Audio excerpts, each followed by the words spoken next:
O trgovcu i papagaju.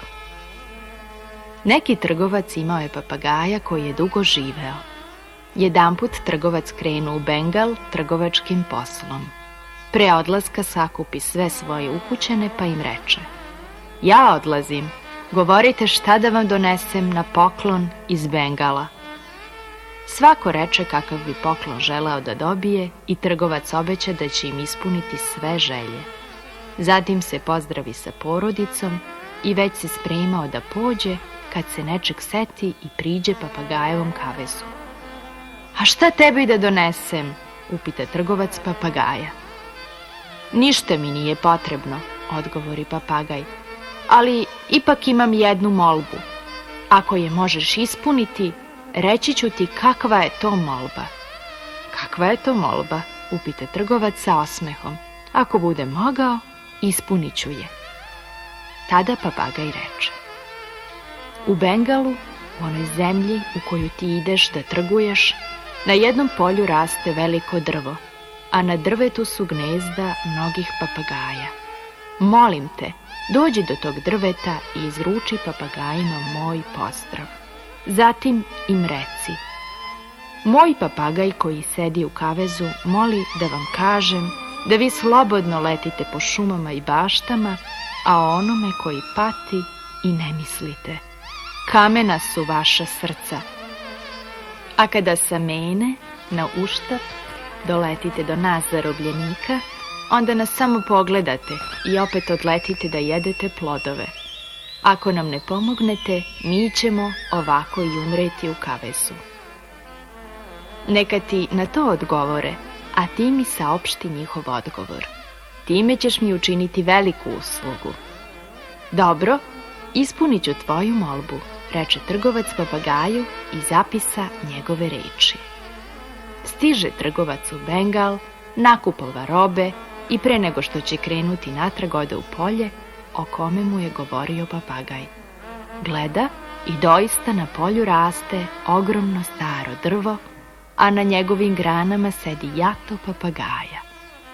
Tada trgovac viknu: ej, papagaji! Moj papagaj vam šalje svoj pozdrav. Zatim od reči do reči ponovi ono što mu je rekao njegov papagaj. Ali ne stiže da dovrši, jer svi papagaji padoše mrtvi sa drveta na zemlju. Trgovac ne mogade da se načudi.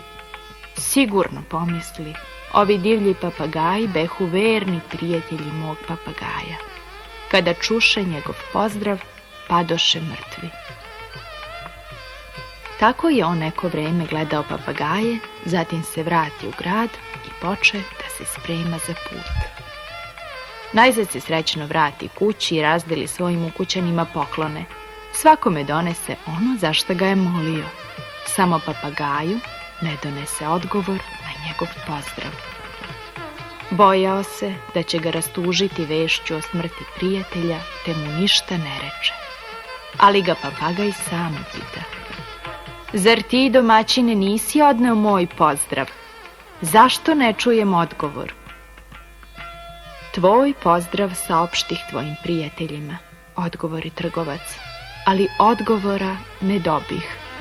Papagaj se jako rastuži pa reče: pa dobro, ispričaj mi šta si video u polju.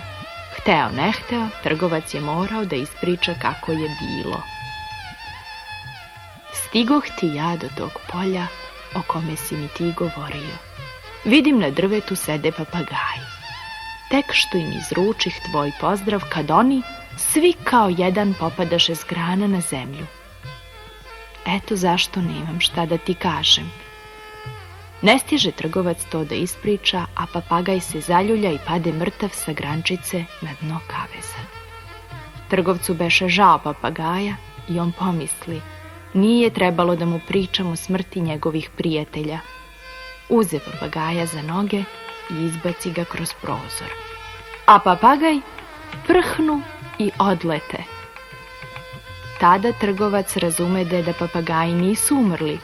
Oni su se samo napravili mrtvi da bi poučili svoga prijatelja na koji će način da stekne slobodu.